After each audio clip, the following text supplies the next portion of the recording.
Assalamualaikum warahmatullahi wabarakatuh. Bersama Yuk Ngaji Gus Baha, kita ngaji bersama guru kita tercinta Gus Baha. Semoga bermanfaat dan barokah untuk kita semuanya. Assalamualaikum warahmatullahi wabarakatuh.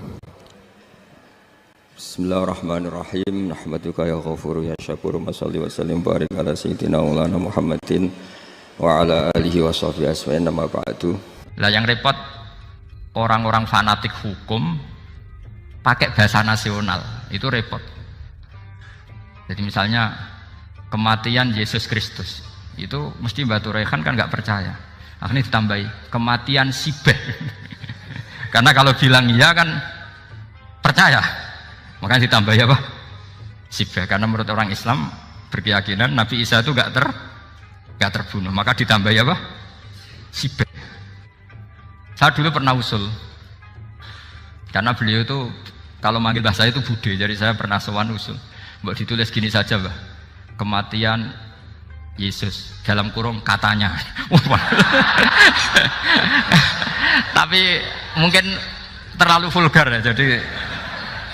Jadi akhirnya dibikin apa? Sibeh ya. Di kalender Kudus kan apa? Sibeh ya, ditambahi Sibeh. Ya nggak apa-apa lah. Yang penting keyakinannya masih benar gitu. Jadi masih benar. Kalau usulan saya terlalu ekstrim, maka dikasih apa? Katanya. Ya karena memang begitu kan, kita berkeyakinan Nabi Isa itu gak terbunuh. Wa ma qataluhu wa ma sholabuhu walakin syubbihalahu. Jadi ini saya teruskan, ini paling masih berapa jam ini. Kalau kelamaan sampai dolim itu ganggu kiai lama-lama gitu. Saya tadi sudah bilang sama panitia, orang Indonesia itu gak sopan. Kalau suka kiai itu didatangkan, itu agak masalah sebetulnya. Dalam etika itu masalah. Kalau seneng kiai ya sowan ngaji, jangan sowan di dalam, itu ganggu ya, sowan ngaji saja. Dulu Imam Malik itu anaknya raja itu, Imam Malik itu seangkatan dengan Harun Ar-Rasyid. Makanya jangan berharap kalau saya gampang diundang. Bukan karena saya sombong, memang etikanya seperti itu. Jadi Imam Malik diminta datang ke istana untuk ngajar anak-anaknya Harun apa?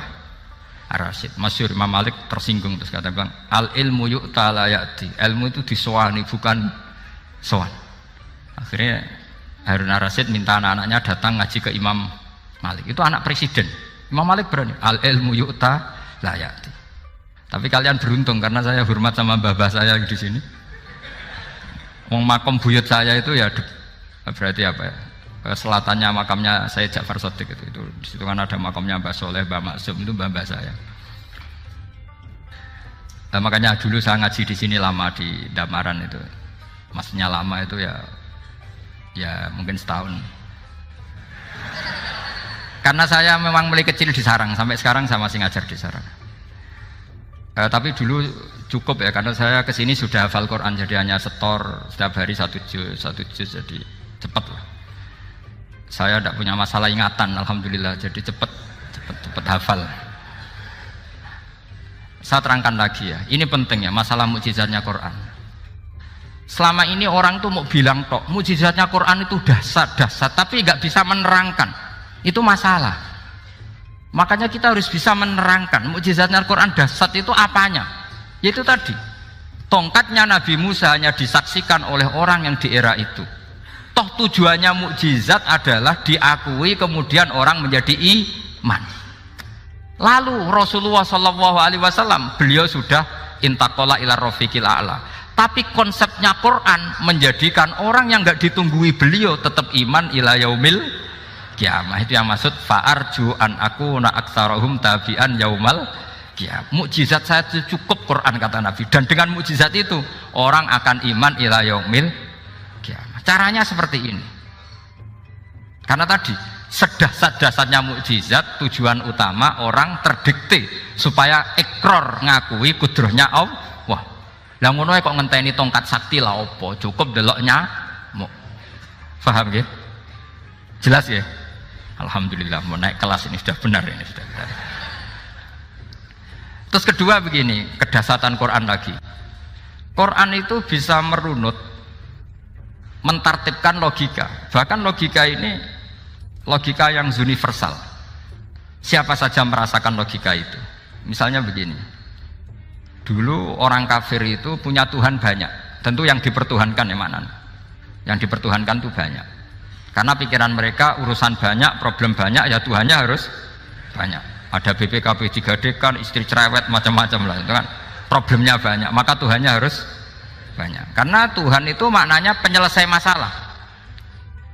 Sehingga kalau masalahnya banyak, Tuhan harus banyak. Ketika Rasulullah membawa konsep satu Tuhan, mereka janggal. Makanya mereka bilang, aja'alal alihata ilaha wahida inna hadza lasyai'un ujab. Masa Tuhan satu? Ini aneh, nggak bisa. Tuhan harus banyak, karena masalah kita banyak. Itu terpatri, di otak mereka terpatri. Lalu Nabi dengan santai diajari Allah menerangkan, andaikan kalian punya majikan banyak dan perintahnya beda-beda, kamu suka enggak? Ya enggak suka, mat, enggak enak. Punya majikan banyak itu udah enak. Milih mana majikan banyak sama satu? Satu aja, mat. Tuhan kamu adalah majikan kamu. Kalau banyak kamu bingung. Ya mat, satu aja mat. Itu segampang itu. Jadi menggiring, Tuhan itu kan bos kita, tuan kita.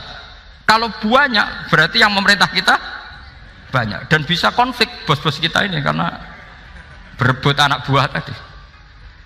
Akhirnya mereka, kalau kamu punya majikan banyak dan perintahnya beda-beda, semuanya minta dilayani, kamu pusing enggak? Ya pusing, mat. Minta mana? Majikan banyak sama satu? Satu saja, Muhammad. Ya Tuhan kamu adalah atasan kamu, maka harus satu. Mereka paham. Oke, mat, Tuhan satu. Itu yang dimaksud dorobawaw matalar rojulan fihi syuraka umutasyakisuna wa rojulan salamal lirojul hal yastawiyani masalah. Langsung alhamdulillah. Karena mereka yang paling bodoh pun paham dengan logika itu, paham. Kalau Tuhan banyak, perintahnya banyak, kita repot. Maka Allah bikin satu masalan, yaitu rojulan fihi syuraka umutasyakisuna wa rojulan salamal lirojul. Satu lelaki, satu bos, satu perintah. Kayak apa mudahnya Allah. Kemudian mereka tetap menuhankan Lata, Hubal, dan Uzza karena mereka dipertuhankan. Sebenarnya nggak pernah Tuhan, tapi dipertuhankan. Allah memberi contoh itu sederhana sekali. Wa daraballahu mathalar rajulaini ahaduhuma abkam la yaqdiru ala syai'in wa huwa kallun ala maulah aina ma yuwajjihu la ya'ti bi khair hal yastawi huwa may ya'muru bil adl. Kata Rasulullah, Lata itu menurut kamu apa? Ya Tuhan kami. Muhammad. Hubal ya Tuhan kami. Uzzah ya Tuhan kami. Lalu kalau mereka kotor ya saya mandikan, kalau hidungnya coplok ya saya tata. Terus kata Rasulullah begini, kamu mau nggak punya budak atau pembantu yang buta, tuli, bisu? Kamu mau nggak punya pembantu loh ya, pembantu itu budak zaman dulu. Kamu mau nggak punya pembantu yang buta, yang tuli, yang bisu? Wah gak doyan, mat. Gak apa pembantu ngono. Yang pembantu saja kamu nggak mau yang gitu, kok malah punya bos begitu? Orang yang tuli, yang bisu, yang kopok, jadi pembantu saja nggak layak, kok malah jadi pangeran. Paham ya? Arca dan berhala itu kan nggak bisa apa-apa. Kamu mau gaji ngasih THR pembantu yang kopok, bisu, picek? Mau? Wong jadi pembantu saja nggak sah, kok mau jadi apa? Tuhan atau jadi majikan? Jadi Allah bikin contoh gampang sekali. Wadaraballahu mathalar rajulaini ahaduma abkam la yaqdiru ala syai'in, nggak bisa apa saja. Wa wakallun ala maulah, anane ngrepoti tok. Ainama yuwajjihu la ya'ti bi khair. Tapi intinya berpikir seperti tadi itu salah, bahwa kalau saya berjasa banyak harus mendapat apa? Ini cara berpikir orang-orang Khawarij. Begitu juga era Sayyidina Umar, era Sayyidina Utsman, Ali, itu juga ngalami orang-orang yang ekstrim. Misalnya begini, saya contohkan korban-korban ekstrim yang real. Sayyidina Ali itu masyhur, dia punya musuh besar namanya Muawiyah. Karena permusuhan ini tidak bisa dihindari. Jadi kalau dalam fikih Islam, ini anak-anak saya ajari fikih, Kalau orang mukmin membunuh orang mukmin itu hukumnya dosa besar apa kecil? Besar. Itu di bab kisos. Tapi orang fikih itu unik. Di fikih itu ada kitab usial namanya. Di takrib ada kitab usial. Dan di situ ada penjelasan mangkutila dunamali fahuwa syahid. Orang yang dibunuh karena membela hartanya atau keluarganya itu dia mati syahid. Kalau dia posisi membunuh maka malingnya atau penjahatnya muhaddarun damu, nggak punya hak nuntut kisos karena dia anggap nggak ada artinya darah. Nah sekarang begini, suatu saat ada garong ke rumah Anda ingin membunuh Anda karena ingin mengambil harta Anda. Anda ingin ingat status mukminnya atau status garongnya. Terus kamu mau dibunuh diam aja. Saya tidak mau membunuh orang apa? Mukmin atau membunuh orang muslim. Nah, kesulitan yang dialami Sayyidina Ali seperti itu. Orang-orang Khawarij cara berpikir enggak, Ali ku geblek. Wong mukmin kok pengen mateni wong mukmin. Muawiyah yo geblek pisan. Wong mukmin kok pengen mateni orang mukmin. Padahal suasana sudah kacau. Ketika seorang penjahat mau membunuh yang punya rumah dan yang punya rumah ingin membunuh penjahat, itu namanya mukmin bentrok sama orang mukmin. Apa orang benar sahibul hak ingin mempertahankan haknya? Tidak sampai saya tanya. Itu sahibul hak, yaitu yang punya rumah ingin mempertahankan haknya. Meskipun dalam duel ini kadang terjadi pembunuhan. Nah di sini ini ya, ulama ahli sunnah menyebut masalah ijtihadiyah. Kelompoknya Sayyidina Ali mempertahankan nyawanya meskipun dengan cara membunuh pasukan Muawiyah. Pasukan Muawiyah juga mempertahankan nyawanya meskipun harus membunuh pasukan Ali. Zaman itu susahnya ijtihad seperti itu. Tapi orang Khawarij cara berpikir enggak, ini biang keladi masalah itu Ali sama Muawiyah. Akhirnya mereka malah rapat, ya sudah dua-duanya bunuh saja. Ya masyhur itu, akhirnya Sayyidina Ali dibunuh oleh orang Khawarij. Makanya ini penting ya, pentingnya ngaji seperti ini. Jadi kamu harus dilatih berpikir nubuwah. Ya, dilatih berpikir apa? Nubuwah. Disebut al-ulama warasatul. Meskipun dengan cara yang ekstrim, tapi pikirannya saja, jangan perilakunya. Saya punya contoh sekian kasus, sekian tragedi. Misalnya begini. Saya itu dulu punya teman, dia soleh, bisa baca Fathul Mu'in. Dia itu janggal, bilang sama saya, Gus, tidak biasanya Rasulullah itu agak-agak nyindir orang fakir. Ini kok ada hadis kadal fakru ayakuna kufur, bahwa kefakiran itu mendekati apa? Kekufuran. Dia itu aneh sekali. Biasanya tidak biasanya Rasulullah ngeritik seperti itu. Walhasil ini singkat cerita, anak ini ngalami satu trauma. Dia itu miskin. Gara-gara miskin gitu jadi burunya orang non muslim. Dan sering disuruh nganter majikannya itu ke tempat-tempat lokalisasi. Dia mulai mikir, ini gara-gara fakir saya harus nganter orang ke lokalisasi. Mulai ingat dia, Sodaqah Rasulullah, ini gara-gara fakir saya jadi pengantar orang ke lokalisasi. Suatu saat majikannya itu benar-benar bangkrut, malah tidak disuruh nganter. Pokoknya carikan yang cantik bawa sini. Positif, waduh. Nah, dia akhirnya walhasil lari terus keluar.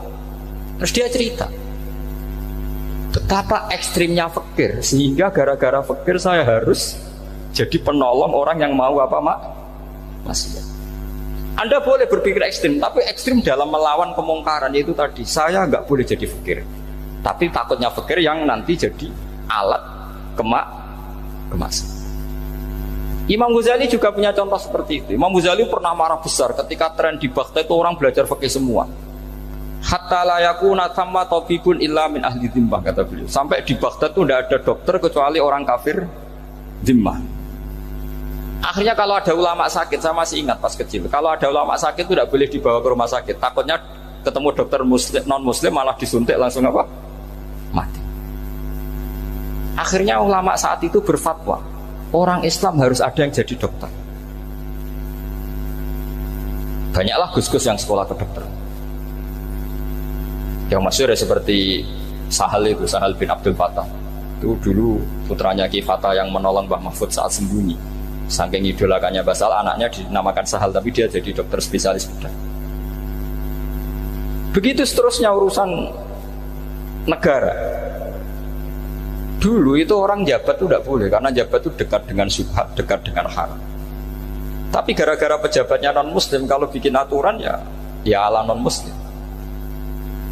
Ulama akhirnya sadar, andikan kita yang jabat pasti tidak seperti itu. Bisa bikin perda ini, bisa bikin pelaturan begini yang menguntungkan Islam. Nah, jadilah banyak pejabat yang sekarang muslim. Tempat-tempat maksiat diobrak-abrik sama Satpol PP macam-macam. Kita untung. Tapi kalau orang-orang khawarij pikirannya pokoknya pejabat itu dekat dengan haram, dekat dengan syubhat. Padahal dengan kita jabat bisa bikin perda atau apa yang menguntungkan Islam. Kemudian menjadi masalah baru secara fikih. Ini adik-adik dengerin biar kulino senam fikih. Kalau caleg soleh, misalnya Mas Nadif nyaleng, ini tadi tak guyoni, mau jadi bupati ndak, kalau ya mau usah dukung. Jadi misalnya gini ya, Zaid sama Bakar, misalnya Bakar itu orang soleh, mau jadi calon lurah.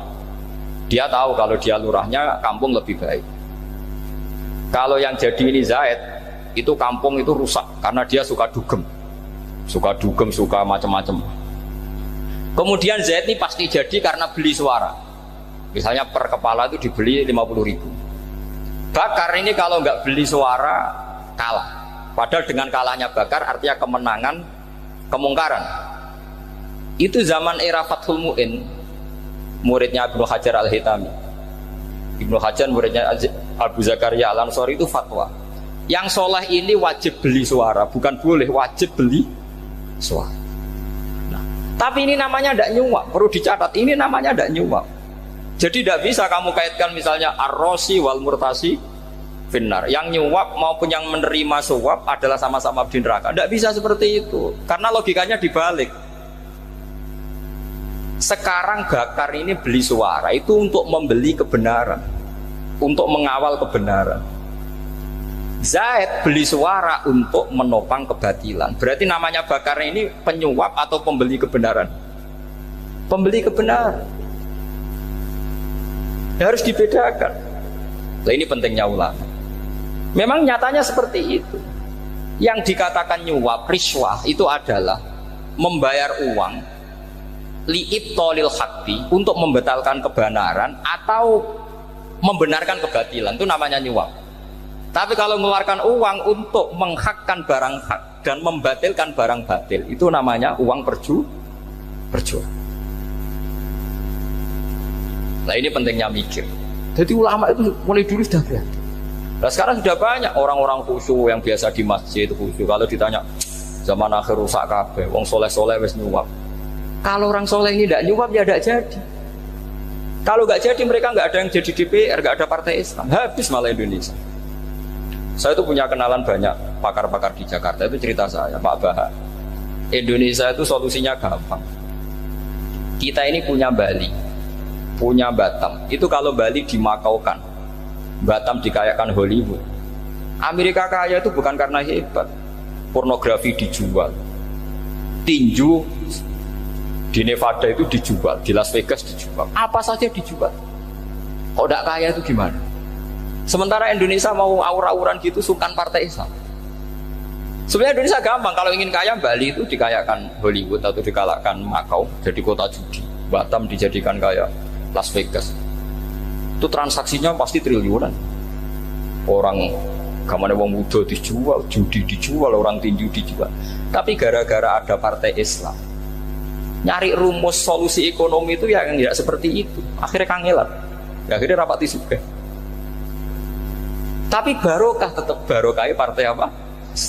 Yang menangnya caleg-calegnya rata-rata ya beli. Kalau tidak beli habis. Saya bukan menghalalkan nyuap, tidak. Kalau nyuap tetap haram ila yaumil qiyamah. Tapi kalau suratul masalah seperti ini kamu mengatakan suap, itu beda. Ini suratul masalah yang tidak ada kaitannya dengan suap. Asal lawannya batil ya. Kecuali lawannya sama-sama hak. Dua calon di kampung itu soleh sama soleh. Ini yang soleh bayar nggak boleh, karena siapapun yang jadi soleh itu nggak boleh. Makanya kalau cari musuh yang dolim biar halal ya. Iya, saya pernah ditanya seorang dosen, Gus, saya ini kalau baca sejarah perang Badar atau perang Uhud, yang saya tidak nerima itu satu. Kenapa setiap ghanimah harta orang kafir dan istrinya orang kafir kok disita orang Islam, dan yang perempuan jadi amat kemudian juga digauli orang Islam, yang hartanya orang kafir juga jadi asetnya orang Islam, kok kayak garong. Dia tanya seperti itu sama saya. Terus saya jawab, kalau sampean ada garong dan kemudian bawa senpi, senjata api, kemudian garong Anda, penjahat Anda lumpuhkan, ya senpi itu harus Anda kembalikan. Monggo penjahat ini kagungan jenengan beto wangsul, karena ada milik Anda, harus dikembalikan. Wah, tidak bisa Bapak, kalau saya kembalikan pasti dipakai jahat lagi, dipakai kriminal lagi. Ya sama, kalau asetnya orang kafir dikembalikan ke orang kafir akan menjadi aset kekafiran lagi untuk menghancurkan kita. Nah, perempuan juga sama. Perempuan itu alat produksi. Jika perempuan tadi dikembalikan ke orang kafir, maka kamu menolong populasi orang kafir. Ya seperti itu. Paham ya? Makanya disita dalam perang loh ya, tapi dalam perang yang legal. Nah itulah kenapa amat halal. Makanya di Quran itu illa ala azwajihim aw ma malakat aiman. Paling enggak itu masih ada ulama atau pemikir atau ustadz siapa saja yang bisa memahami logika apa? Islam. Nanti kalau ulama ini sudah meninggal, orang akan mencibir Islam dengan cara mengatakan Islam itu jahat, yaitu menyita hartanya orang kafir dan istrinya orang kafir setiap kali terjadi perang. Karena pemikiran ini pasti sama-sama kutubnya sama-sama ekstrim. Nah ini penting saya katakan. Makanya masyhur itu perdebatan Sayyidina Ali dan Muawiyah. Ini saya kutip sedikit. Ini ya sama-sama berpikir ekstrim, tapi ekstrim yang baik. Walhasil dalam satu kerja bakti di Masjid Kuba, itu ada sahabat namanya Ammar. Ini di depan umum, ini penting. Kalau dalam ilmu hadis di depan umum ini penting, karena nanti menjadi mutawatir. Beda dengan hadis yang Nabi ngendikan sama 1-2 sahabat, namanya hadis ahadi. Di depan umum Nabi guyon gini sama Ammar, ya Ammar waihak taqtuluka alfiatul baghiyah. Ammar, kamu ini nasib kamu itu agak sial, karena nanti yang membunuh kamu itu kelompok yang tidak benar. Alfiatul baghiyah itu kelompok yang tidak benar. Itu disaksikan sekian sahabat. Walhasil suatu saat Ammar ini ikut perang dan ikut pasukannya Ali dan terbunuh oleh pasukannya Muawiyah. Seneng Ali. Walhasil Ammar ditemuin sama Ali. Ya Muawiyah, al-ana dhuhara bi anna fi'ati haqqun wa fi'ataka baghiyah. Sekarang kelihatan siapa yang benar. Saya yang benar, kamu yang salah. Kenapa? Karena Ammar kelompokku dan terbunuh oleh kelompok kamu. Padahal kata Rasulullah yang membunuh Ammar adalah kelompok yang salah. Tapi Muawiyah pintar sekali, dia jawabnya gini, laula kama kutila Ammar. Ammar terbunuh karena bela-belain kamu. Kalau kamu tidak nyuruh dia perang juga gak terbunuh kan. Jadi kamu ikut andil terbunuhnya siapa? Ammar. Tapi apa kata Sayyidina Ali? Idzan qatala Rasulullah Hamzah. Kalau teori itu Anda pakai, Rasulullah pun membunuh Hamzah. Sekarang Hamzah perang karena suruhan siapa? Rasulullah. Yang membunuh Hamzah siapa? Wahsy. Kalau teori itu Anda pakai, berarti Rasulullah pun membunuh Hamzah. Terus fasa kata Muawiyah, Muawiyah diam. Jadi fikih pun tuh diputuskan lewat pikiran ekstrim, tapi bukan ekstrim yang merugikan orang lain. Ya, kalau merugikan orang lain namanya sudah la dororo wala dirar, dia menyalahi aturan itu. Makanya saya pernah ngaji di sini dulu ketika tahun kemarin. Fikih-fikih Islam itu punya rumus, itu ya gara-gara pikiran ekstrim sebetulnya. Saya pernah nyontohkan adalah orang tuh kalau sholat jenazah itu mayitnya di depan. Itu ulama fikih tidak ada yang punya alasan. Mau hanya bilang gini, hakada wajadna salafan wa khulafan. Mulai dulu kalau nyolati mayit ya jenazahnya di depan. Ya hanya gitu saja, tidak punya alasan. Makanya ulama lain mengatakan tidak apa-apa jenazah di belakang, yang sholat di depan. Kenapa? Fa innaha laysat bimanzilatil imam. Memangnya jenazah imam kok harus di depan? Itu ya tidak ada yang bisa bantah. Bagaimana mungkin harus di depan? Oh, enggak, imam kok harus. Yang harus di depan itu imam. Jenazah itu imam apa enggak? Enggak. Terus alasan kedua, sholat ghaib. Kalau ada orang mati di Surabaya, Mas Nadib di sini, sholat ghaib boleh enggak? Boleh. Jenazahnya di depan apa belakang? Di belakang kan? Berarti harus nggak jenazah di depan? Ya dia mau ngakeh yang jelas kalau itu. Lah ini contoh-contoh kecil. Nah orang Khawarij itu orang yang paling tidak mau menerima otak-atik seperti itu. Akhirnya jadi goblok bareng tadi. Ya makanya Rasulullah pun jadi korbannya Khawarij. Muhammad kamu harus adil. Karena pikiran mereka adil itu yang memberi banyak ya dapat banyak. Kalau pikiran nubuah tidak seperti itu. Kalau yang biasa memberi, biasa heroik, biasa baik ya biar tetap biasa memberi. Jangan dilatih jadi apa? Fasih. Ini mungkin adik-adik juga agak keberatan, tapi harus dilatih. Makanya saya itu jadi kiai itu ya mulai kecil anaknya kiai, putu kiai, saya itu yang mulang tuh senang. Saya tidak pernah terlintas dikasih santri atau dihormati ya enggak. Mungkin sampai mati agak terlintas. Ya pikiran saya sederhana. Biasa mulang pahlawan malah sekarang pasien itu malah kayak cemen, kayak turun kelas gitu. Jadi saya terus ya enggak kepikiran sama sekali. Loh kalau saya minta sama Allah karena itu atasan saya. Makanya ada ulama yang ekstrim gini, ini kisah nyata. Ada ulama alim datang ke seorang raja. Rajanya ini soleh padahal. Ternyata pas raja itu berdoa, ya Allah saya kasih ini, kasih ini. Padahal ulama tadi itu mau mengajukan proposal, mau minta apa gitu. Terus dia pulang ketika ditanya, Pak Kiai kenapa pulang? Ternyata raja itu minta zat yang sama yang saya mintai. Kalau raja saja masih minta, ngapain saya minta raja? Saya akan minta zat yang dimintai raja. Terus pulang dia. Wah itu ya pikiran ekstrim, tapi bagus ekstrimnya. Saya akan minta zat yang dimintai raja. Kalau sampean kan enggak, uteke saya les, sholat dinteni, tetap jalo. Oh, orang mikir seperti itu. Memang salah didik, salah itu tadi. Nah, ini harus dilatih. Masyhur itu ketika Nabi pas Fathu Makkah itu, orang-orang Ansor komentari Nabi gini, ketika Nabi sangat happy di Mekah, sangat enjoy di Mekah, kata orang-orang Ansor, amar rojul fa'adroka durok fatun fi ahli wa ulfatun fi asyiroti. Namanya orang pasti happy kalau di kampung halaman. Jangan-jangan Rasulullah itu nanti hidup di Mekah lagi, karena Mekah sudah dikuasai orang Islam. Beliau pasti kangen sama keluarga, sama Mekah. Tapi ya sama, ketika Rasulullah mulai mengasih-ngasih itu, orang-orang Quraisy dikasih banyak, orang Ansor juga pikirannya seperti itu. Baru orang Ansor dilatih pikiran nubuwah, yaitu tadi.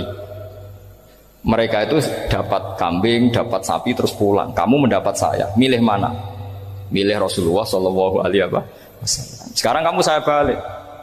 Kamu punya kiai, kamu bisa memberi hadiah, memberi beliau. Suatu saat kiai Anda ini kaya raya, terus sering ngasih orang-orang yang nggak pernah berjasa. Kamu nggak pernah dikasih.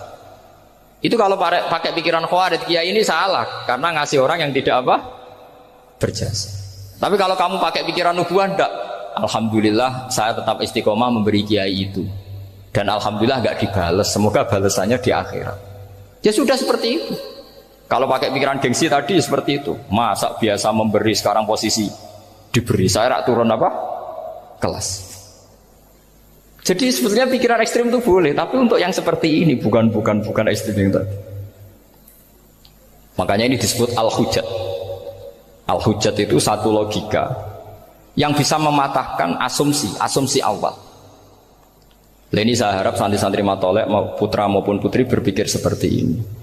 Sehingga sama. Jadi misalnya sekarang dibalik. Kalau ada orang NTT yang masih non muslim, itu orang kafir yang harus dibunuh atau orang kafir yang harus didakwai. Mesti pikirannya itu, kalau Nabi itu ya semua yang didakwai Nabi dulu orang kafir. Nah, ketika Nabi di Mekah itu pertama ketemu orang kafir itu dibunuh atau didakwai? Didakwai. Ya berarti pilihan sekarang ya didakwai bukan dibunuh. Nah soal perang itu perang itu beda dengan membunuh. Ada janjinya, ada macam-macamnya, terus nggak ada solusi, itu baru ada apa? Perang. Jadi kalau sudah dibalik-balik gitu, makanya kata ulama-ulama, Khawarij itu pasti salah. Pasti salahnya adalah kalau orang tidak benar ya dibenarkan, bukan dibunuh. Kalau setiap orang kafir dibunuh, Nabi kapan jadi nabinya? Karena orang kafir habis. Jadi metode bil hikmati ya ada, al-mau'izatul hasanah ya ada, karena orang kafirnya sudah apa? Mati. Terus pertanyaan kedua, kalau Nabi harus ekstrim ngapain? Yang ngawal Jibril, halnya Israel lebih efektif. Jadi kalau sama-sama ingin ekstrim, Nabi itu nggak usah dikawal Jibril, kan nggak efektif kan? Harusnya yang ngawal itu siapa? Israel. Kan nggak repot ya. Nah, jadi saya mohon ini saya cerita. Jadi korban pikiran ekstrim itu bukan siapa-siapa. Pertama itu Rasulullah. Akhirnya Rasulullah menjelaskan, ya beginilah cara berpikir nubuwah. Jadi saya kira demikian. Nanti mungkin kalau ada tanya-tanya, ada pertanyaan. Yang jelas kalau seputar ekstremitas itu bisa latihan. Ya, sebenarnya bisa latihan di fikih. Karena fikih ini cerminan dari pikiran ulama. Ya, cerminan dari pikiran apa? Ulama yang tidak tekstual. Ya, seperti gini ya. Tasaddaqa Rasulullah so'an min tamrin au so'an min aqidin. Ketika zakat fitrah itu Rasulullah mengeluarkan satu sok tamar. Tamar itu kurma. Kalau menurut tekstual berarti zakat fitrah harus pakai kurma. Tapi semua ulama sedunia mengatakan kuti ahlil balad. Artinya dalam konteks Indonesia ya pakai apa? Beras. Berarti kata tamar diganti kut. Diganti apa? Kut. Jadi orang itu jangan diajak goblok bareng. Masa Nabi ngendikan tamar harus apa? Tamar. Makanya saya pernah debat. Pak Nabi itu cingkrang. Kenapa orang-orang itu rata-rata tidak cingkrang? Saya bilang, Nabi itu hidupnya di Mekah. Kenapa Anda hidup di Indonesia? Iya, Nabi itu hidupnya di Mekah. Terus saya tanya lagi, Nabi itu hafal Quran, kamu udah hafal? Saya hafal Quran. Kalau cingkrang gampang, karek ngetok kata saya. Ya, kalau ada sunnah Rasul, Nabi hafal Quran enggak? Hafal kan? Berarti kalau ikut sunnah Rasul, hafal Quran. Jangan cingkrak tok ya, hafal apa? Ya sama poligami juga gitu yang tadi diceritakan Mas Natif itu. Nabi itu poligami setelah Khadijah meninggal. Apa mereka mau nunggu istri pertama meninggal? Kalau ingin persis loh, kalau ingin persis nunggu istri pertama meninggal. Ah iya. Nggak mau juga kan? Ya biasa saja lah. Pokoknya yang dihalalkan syariat ya kita bilang halal, yang diharamkan kita bilang apa? Nggak usah sok suci sunnah Rasul. Saya punya banyak cerita. Abu Bakar itu dulu sering menghindari sunnah Rasul. Dulu Rasulullah itu kalau ada orang minta ya dikasih. Ketika era Abu Bakar bikin Baitul Mal. Ketika ditanya ini zaman Rasulullah tidak ada. Kata Abu Bakar, huwa Rasulullah. Beliau itu Rasulullah. Mau nggak di-manage ya negara tertib. Umar bikin pasukan itu diangkat negara. Kalau dulu zaman Nabi yang ikut perang bahaya, yang tidak perang namanya munafik.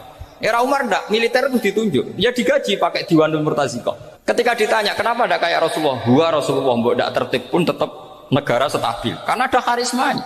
Jadi kadang-kadang dalam banyak hal itu kita malah tidak boleh persis Rasulullah karena kadang banyak khususiyah. Yaitu contoh yang paling masyhur di fikih ya kayak Nabi itu nikah 9 itu khususiyah. Dalam strategi juga sama. Dalam strategi memanage negara juga sama. Banyak sahabat yang punya ide yang zaman Nabi itu tidak ada. Ketika ditanya, kenapa tidak persis Nabi? Katanya, huwa Rasulullah. Ya Rasulullah itu meskipun seperti itu, meskipun tidak tertib secara rasional, tetap dikawal wahyu. Makanya negara baik-baik saja. Kalau saya ini hanya Abu Bakar, kalau tidak ya repot. Umar ya sama, bikin Diwanul Murtazikoh. Utsman juga sama, di-manage negara. Sayyidina Ali juga di-manage. Kalau Nabi tidak. Tapi tidak apa-apa, karena ada karisma. Sama tak cerita nih, masalah zakat yang masyhur. Orang paling bakhil sekalipun, paling kikir sekalipun itu zaman Rasulullah bayar zakat. Karena pikirannya setelah zakat dikasihkan, Rasulullah mendoakan. Khudh min amwalihim shadaqatan tutahhiruhum wa tuzakkihim biha wa sholli alaihim. Inna sholataka sakanul lahum. Era Abu Bakar enggak. Sorry ya Abu Bakrin, dulu kita zakat sama Rasulullah karena didoakan beliau. Kamu hanya Abu Bakar, saya tidak mau zakat. Ya sama lah seperti orang dipimpin ulama-ulama karismatik, orang dipimpin Badola itu tidak usah metai, santri sudah nurut. Dipimpin Usman Nazif, gak bikin pelaturan, habis pondok. Kalau tidak ngancam, gak gini, ditakzir, gak gini, habis. Zaman Badola dehem tok santri wedi. Mas Nazif dehem tok. Nah, makanya Rasulullah itu tidak banyak bikin pelaturan. Rasulullah itu kalau mau perang itu hanya bilang sahabat, saya besok ditantang Abu Sufyan di sini. Saya mau perang. Oh itu sahabat ikut semua. Orang melihat wajahnya, melihat karismanya sudah tertarik ingin menyelamatkan beliau. Kita tidak akan ridho Rasulullah keluar sendiri. Kalau Abu Bakar ya enggak. Pertama Abu Bakar pidato sudah sopan. Saya memimpin kamu. Ini qad wulitu walastu bi khairikum. Saya ini memimpin kamu, tapi bukan berarti saya yang terbaik. Jika saya benar maka dukunglah. Kalau salah ingatkan. Itu pertama orang-orang bilang apa? Fawwah la uqiman naka bisayf. Nanti kalau Anda salah tak ingatkan pakai pedang. Ya karena hanya Abu Bakar bukan Rasul. Jika diaturlah ini ada militer, ada pengawal, ada Baitul Mal. Era Umar lebih modern lagi, ada Diwanul Murtazikoh, ada macam-macam. Ya Rasulullah nggak ada.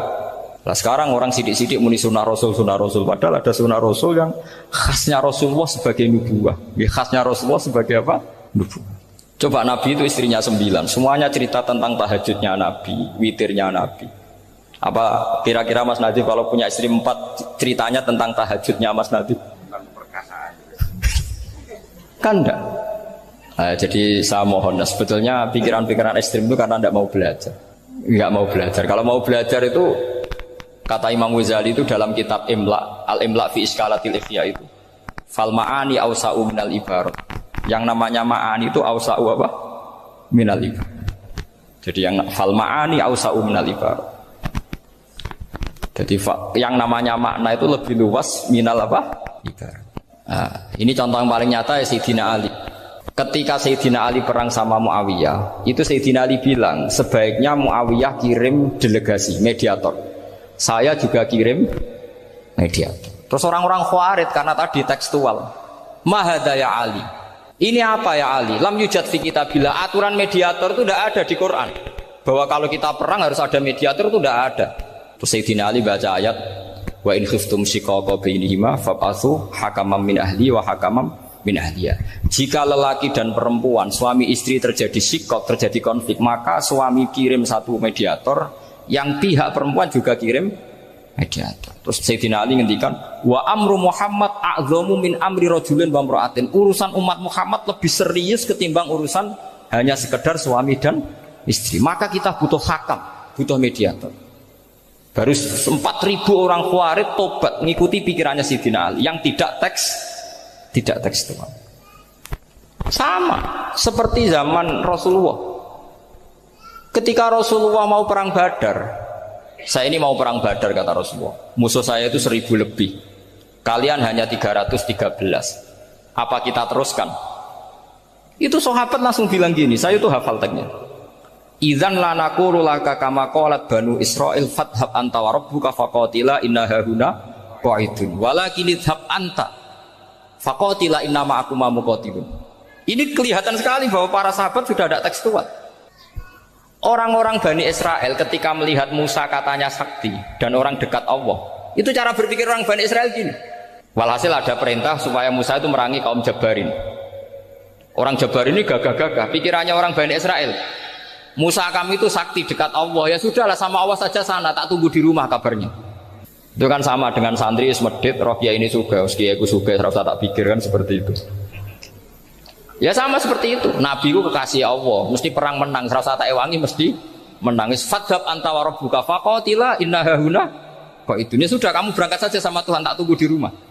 Tapi apa kata para sahabat Ansor ketika Nabi minta supaya mereka dukung di perang Badar? Langsung bilang, "Idzan la naqulu laka kama qalat Banu Israil." Kita tidak akan bermental kayak Bani Israil. Ini tekstual apa enggak? Mereka punya mafhum, punya pikiran. Cara Mas Nadif punya kreatif. Bahwa ini mental yang bejat, kita tidak akan meniru seperti itu. Itu sahabat. Jadi dulu sahabat itu makna di Quran juga ada tekstual. Jadi bisa memahami. Nah sekarang orang memaksa semuanya harus tekstual. Ya meskipun tadi jangan terlalu liar terus menjadi liberal.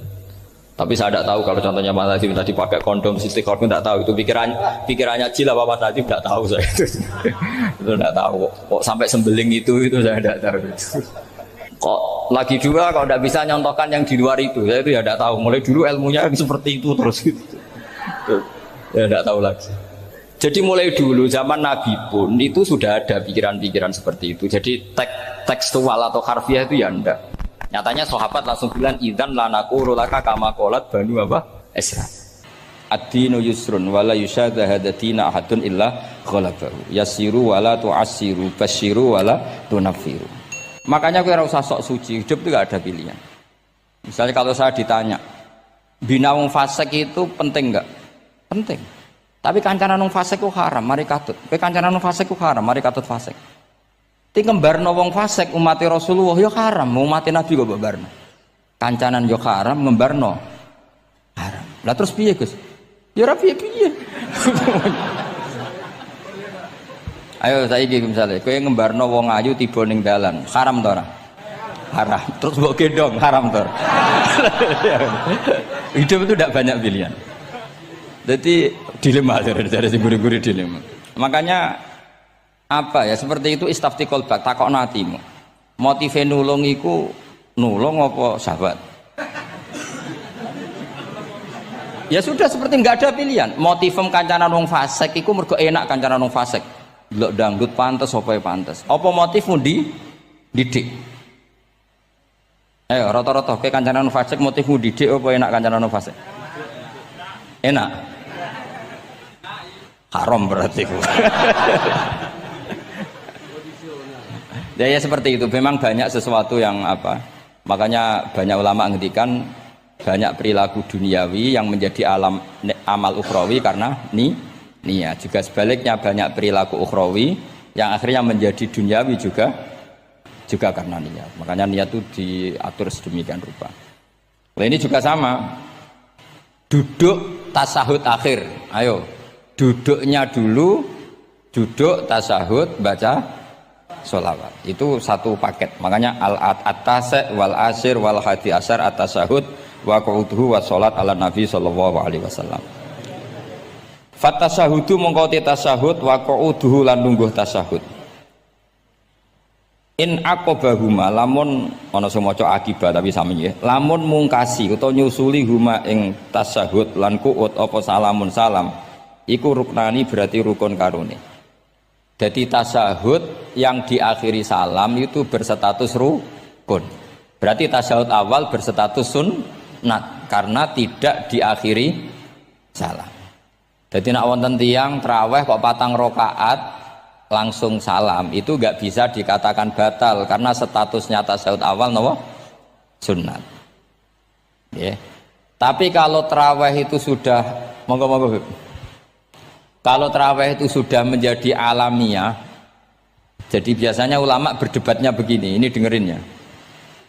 Kata taraweh itu alamiah, apa implementasi dari Qiyamul Lail? Ayo jawab. Traweh itu alamiah, apa implementasi dari Qiyamul Ramadan? Kalau kamu katakan Qiyamul Ramadan, maka ada orang tarawih langsung 4 rakaat tanpa tasahud awal, harus kamu katakan sah karena tasahud awal berstatus sunnat. Tadi kan dikatakan tasahud yang wajib itu yang diakhiri salam, berarti tasahud awal sunnat. Di mana-mana kalau sunat boleh ditinggalkan. Tapi ada ulama yang agak ekstrim mengatakan begini cara berpikir, tarawih itu alamiah. Alamiah artinya yang dikatakan tarawih. Yang dikatakan tarawih adalah sholat 2 rakaat dengan 1 salam. Paham ya? Artinya kalau 4 rakaat dengan 1 salam itu namanya tidak tarawih. Paham ya? Makanya seperti itu tuh ya gak usah diperdebatkan. Seperti gini, sampean kalau sholat witir aku yakin akeh sing batal, cuma pangeran maklumi. Aku yakin akeh sing batal tapi pangeran maklumi. Jadi disahno, kenapa sah? Dimaklumi Allah Subhanahu wa taala tadi. Kamu kalau witir kan 2 rakaat dulu. 2 rakaat setelah itu. Sekarang pertanyaan saya, ketika 2 rakaat kowe niat tembi. Wong niate witir kok genep. Ya kan? Apa? Lah pertanyaannya begini, ketika rakaat ini minal witri, kemudian orang ini ternyata enggak nerusno sing sak rakaat. Itu sah sebagai witir apa sholat biasa? Loh ada nih gue. Murid temu beling-beling ya. Modelnya itu mau rasa ya. Tapi ya apa kagak zaman akhir ya sahabat. Ndak, ketika 2 rakaat itu jenenge sholat witir apa ndak gitu saja pertanyaan. Orang oleh ngeper, jawabnya ngono tok. Ketika 2 rakaat itu witir apa enggak? Tidak.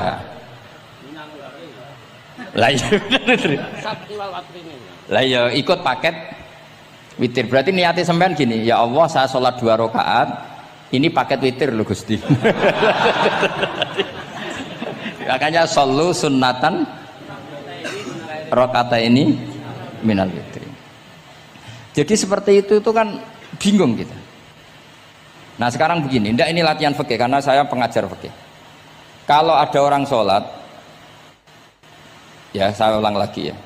Ada orang misalnya begini, ada orang sholat, terus sarungnya itu pas sampai dengkul, sampai lutut. Kalau dia rukuk pasti jengking pupune ketok. Iku batale ngenteni wis rukuk apa mulai pertama batal? Enggak jawab betul.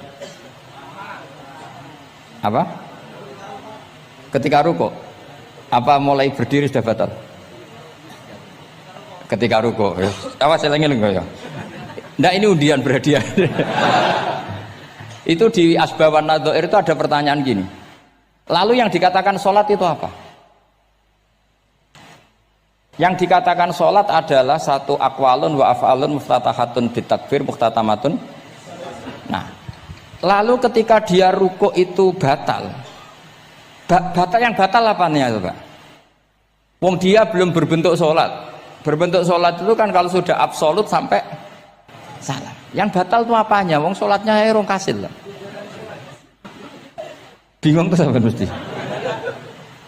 Jadi makanya pertanyaannya itu apa ya? Fikih itu kadang ya sudah seperti itu memang angel. Makanya kalau kamu melihat perempuan itu di takrib itu melihat perempuan yang ajnabiyah itu haram kecuali untuk sekian hal. Termasuk muamalah. Terus ngopi dia ke muamalah repot. Sekarang pertanyaannya, kamu ngopi demi melihat apa melihat untuk ngopi? Nggak jawab. Lah anak niate ngopi, mestinya kan brewok lah ya di ngopi ini kan gitu. Cek bakule brewok, cek bakule komisen. Kopi nah yang kira-kira agak haram itu mesti begini. Saya sama Habib Ali jalan ke Jakarta terus ngantuk ngopi. Kebetulan bakule ayu insya Allah halal karena orang niat. Nak sampean kan gak apal. Wah sing pojok kono wae. Wah itu mesti haram itu tak jamin itu. Goblok ngopi kok ning kene ning kono wae. Kalau saya sama Habib Ali enggak. Jadi ya mlaku-mlaku ngantuk ngopi. Kebetulan bakule ayu. Ya terus wong kene wong saleh ya cepet ya ini bahaya iki. Nak pas umat saleh ya gitu. Kalau enggak pas wah cocok ya. Lah mulai ngomong cocok itu masalah kan. Makanya pertanyaannya itu yang halal itu nazar li taklim apa taklim li nazar? Apa? Nazar mbok kowe sing muni. Jadi itu masalah-masalah fikih memang.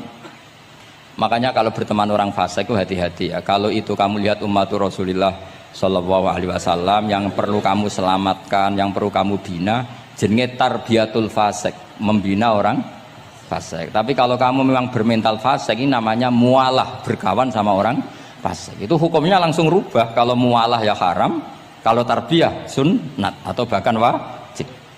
Lah takok bedane piye Gus? Ya takokno awakmu. Ya sudah seperti itu, enggak ada jawabannya sudah. Wis engko nang akhirat fayunabbi hukum bima kuntum tak malun. Wis engko apa piyambak sing apa menghisab. Mun kula terusno nggih. Wa illa fasunnatani wa illam yaqib huma salamun fasunnatani. Terus ini aturan pokok fikih sebenarnya wa kaifa ada jaza. Sebetulnya aturan duduk itu enggak ada. Kamu duduk gaya apa saja itu sah. Wa kaifa adalan hale kaya apa lungguh sapa wong jaza mengko wenang apa ikilah kuut. Terus tenggene lungguh teng napa? Tasawuf akhir misalnya kowe sila ya sah. Gaya lungguh apa sah? Meskipun ya rada kurang ajar, mau sholat arang-arang wae kok. Tapi secara hukum sah. Jadi misalnya wonten wong desa terus kadang tasawuf akhiru sikile rada mlekang, kadang wis pokoke wa kaifa ada jasa. Jadi pentingnya ngaji ngeten iki paling gak nglahirno husnudzon bahwa aturan duduk itu gak ada. Misalnya aja mentang-mentang sampean khusuk lungguhe bener terus nek ana lungguh rontok metintang sithik wah iki gak sah. Gak tau ngaji. Kowe sing ora tau ngaji maca wa kaifa ada jaza. Aneh-aneh. Kowe sing ora tau ngaji wa kaifa ada jaza. Enak ora tau ngaji malah nuduh. Iso wae sing lungguhe ora bener ku wali malah lara wae. Meskipun agak-agak ya ora. Wali kok lungguhe ngono. Tapi nek misale wali tenan kualat sampean. Wa kaifa ada jaza. Terus hukum itu penting. Sehingga kalau sampean haji tenggene Mekah niku salat itu mau macam-macam. Kula sing nganti saiki iskal tapi wis ora iso protes. Niku lho, Beb. Wong kuat ngadeg nggawa kursi, nak salat kok lungguh. Nak teng Indonesia wong salat lungguh ora ngentosi bener-bener lemah. Ning Arab gak kuat nggawa kursi. Salate lungguh. Engko nak ngarep iku sofa kosong, kursine digawa. Ya lungguh meneh. Batinku lho nggawa kursi ngalor idul kuat kok salate. Nak teng Jawa iku anggere ngape mati cek salat ngadeg. Kursi nenteng. Jadi ya kalau betul ngerti nih. Ada lagi yang orang Arab, mungkin Arab Bedui. Itu kalau ada yang nelpon, itu teleponnya dijupuk. Jap soli. Kalau aku dong ditakoi, Gus iku madzhab apa? Aduh, mayo ketok madzhab goblok. Apa disalahno iku wong Arab? Wong Arab. Ora disalahno iku. Akhirnya debat. Soli iku pirang huruf? Ya telu nak cara nahwu nggih. Sot lame sitok kan tasdid berarti telu. Telu wis batal loro. Batal. Pas ya. Yo kok pas. Seru repot. Serepot-repot. Sementing sampean ngerti gitu terus salat iku wa kaifa qa'ada jaza. Terus ngerti ngaten iki niati ben husnudzon mbek umat Rasulullah sallallahu alaihi wasallam. Nak sampean gak ngerti ilmu iku gampang suudzon. Lungguh kok ngono ning dinggon salat tasyahud akhir lungguhe yo ngene. Lah lungguh yang dilakukan Rasulullah itu bayangan ideal, standar ideal tasyahud akhir duduke ya kaya Rasulullah sing ditirakno para ulama sampai guru-guru kita. Tapi ku tetep standar afdhaliyah, standar utama. Tapi sakjane wa kaifa ada jaza. Jadi penting sanggepe ben mari husnudzon. Di misalnya orang tasyahud akhir kok ambek swilo ngono wis. Anggap ojo terus aliran nih, ojo ngono sih. Iki bar ngaji Minhajut Thalibin lagi seneng-senenge praktek ngono. Tapi ya ora pati wali mesti. Wali kok kontroversi aneh-aneh. Cuma umpama ngono kowe aja langsung darani gak sah. Apa meneh nuduh aliran. Wis biasa wae, tapi aja praktekno nggih. Pokoke umume wong lah ben gak kontroversi. Tapi kalau ngadepi wong liya tetep kita keyakinan wa kaifa ada jaza dengan duduk gaya apa saja sah. Kados sing teng Arab yang gendut lho nak salat kan sikile di slujungno. Mergo jajal tahiyat kados umume tiyang nggih geblek kula nate ro wong gendut nata wetenge kan gak iso. Dadi lungguh sikire to bujur. Lah mergo jajal praktekno guling tenan. Nah niku takbire ya wa kaifa ada jaza. Tapi panganan yo ora sopan wong sowan pangeran kok ngono iku terus piye? Lah Pak ini baru kayak ngaji gitu terus wong niku ben gampang husnudzon ambek umat Rasulullah sallallahu alaihi wasallam. Mergi kita tuh gak mungkin bayangno donya ideal ora mungkin. Kok jeneng roh tiyang tawaf ngono semacam-macam. Coba misalnya mboten enten pendapat Imam Malik sing darani batale wudu nyuwun sewu lamsu maknane jima. Madzhabe Abdul bin Abbas. Lah sampean tawaf ya mesti rasah, mesti kedemek wong wedok. Kedemeke wong ayu-ayu, kadang kowe ya gelem tenan. Itu satu-satunya solusi ke kita intikal napa? Mazhab. Oh, tetep ra iso ra kedemek. Wis aku ora ganteng lah tetep kedemek. Niat khusyuk gitu tetep kedemek. Apa meneh awale wis rapati khusyuk. Lho kula wis wong khusyuke kedemek. Kula nate tawaf pas haji, kula haji tahun 2012 nomor 13. Bar tawaf beb niku tok sak iku entuk bojone wong ya. Dadi dekne nyangka aku bojone dicekeli pundakku. Wong tawaf wong lanang kan ngomong kan dari belakang kan sama semua. Bareng terakhir didelok, lho, jebule ora. Piye gitu. Lah aku ya ora krasa wong lagi usul pangeran coba. Aku coba bayangno kok sampeyan terus krasa mboten. Wah ngenyek wong niku, ngenyek wong niku. Mboten kula pas iku intenan eling pangeran tenan gak krasa ana sing nyekel. Pas niku lho bos sak teruse ra pokoke pas iku. Mergo iku beb tawaf kula nu setengah 3 esuk. Ya sak fase-faseke wong nak yamono wae eling pangeran to beb dadi pas khusuk-khusuk. Nganti ana wong nyekel iku gak kerasa. Bareng bar tawaf lho jebule wong wedok bojone wong. Wah matane wong. Mulane Quran nak ngelingno kita iku napa? Faman farada fihinnal hajja fala rafasa wala fusuqa wala jidala fil hajj. Jadi potensi fasik ku malah pas haji. Fil haji fi ku ing dalem. Lah kok mboten sebuti teng Arab niku wong nak mboten haji ku wajahe ditutup nganggo cadar. Tapi nak pas ihram malah wajah wajib dibuka. Iku semari uji nyali tok. Kalau nate di konco khusuk tenan ya, khusuk alim. Niku nate di kesempatan ngambung Hajar Aswad. Pas sampai ngambung, pas entuk detik ngambung, pas ana wong Turki wayu pas ngambung. Niku cerita teng kula, cara tak terusno Gus. Iku ora kena Hajar Aswad. Kena pipine cah wedok. Lho pangeran niku kok iso detiknya sama, Bu. Pas sampai ngambung, pas posisi Turki yo, wahyu Gusti. Lha iku wong alim eling ayune, ora eling Hajar Aswad. Rezeki. Mulane Hajar Aswad tuh ngenes, mulane jare Hajar Aswad aku dhisik putih. Gara-gara dosane Bani Adam dadi ireng. Mane kata yang haji nangis kan termasuk niku, nyesal deh. Jebule wong sing rayu bojone tok wong nundune wayu kabeh. Sing bagian niku maksudnya. Dadi njen repot. Pangeran niku nguji ngoten faman faradha fihinnal hajja fala rafatha wala fusuqa wala jidala fil hajj. Bener nak salat. Sak fasek-faseke wong pas salat iku mesti warung lanang-lanang. Salate ning masjid ngarepe wong lanang, pinggire wong lanang. Haji mboten. Masjid Haram, masjid paling suci sak donya, tapi itu uji nyali tenan. Kalau di kanca haji beb tiang Magelang khusuke sak poli. Selawase ra tau salat jejer cah wedok. Niku salat jejer cah wedok sing disuci cah wedok. Nangis betul. Lah kula rapati khusyuk ya ora nangis biasa wae. Nangis. Lha sampean nek musim haji beb kan kredit. Dadi kanan kirine wedok ning ngarepe wedok. Dekne sujud gelem ra gelem kudu ning bokonge cah wedok. Sing ning cerita-cerita kitab lho, nak haji hujud iku ning bokong. Lha iku tebakan bokonge wedok. Nangis. Gus kula niku tiyang Magelang, sak urip-urip kula ora tau jejer wong wedok. Wong khusyuk. Katoke bakat dadi wali, katoke wong khusyuk. Nangis bar haji. Gus kula napa hajine mboten ditampi kok nate ngalami sujud. Aku piye pe ngandani wong khusyuk bingung kok ngandani wong khusyuk. Ngongkon istighfar ndekne ra salah wong kepeksa. Ngongkon nikmati wong khusyuk kok tak kon nikmati. Lho cara sing takok sampean. Aku meni gayamu. Jawabnya gampang, cara sing takok sampean jawabnya gampang. Nggih piye? Paling gayamu apa? Iki sing takok wong khusyuk.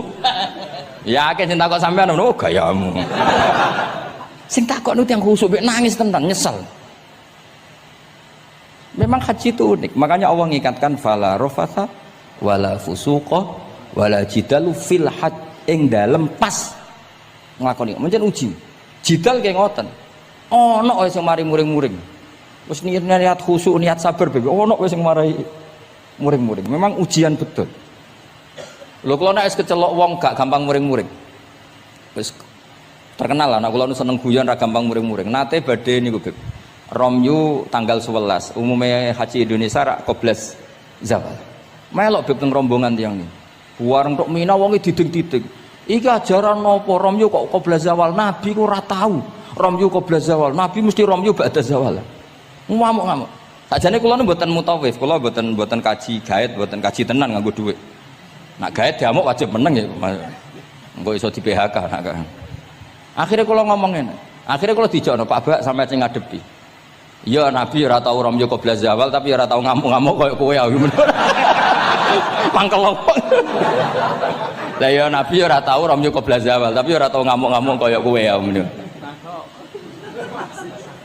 Repot.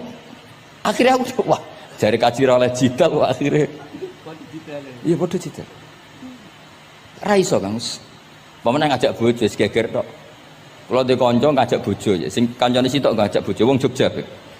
Nah bojo sitoke niku Beb niku isuk-isuk gekno teh sing lanang isuk-isuk gekno teh kopi sing di bojo ora gawekno teh wong wedok kok piye ngono maksude jawabe sing wedok lha piye ijolan.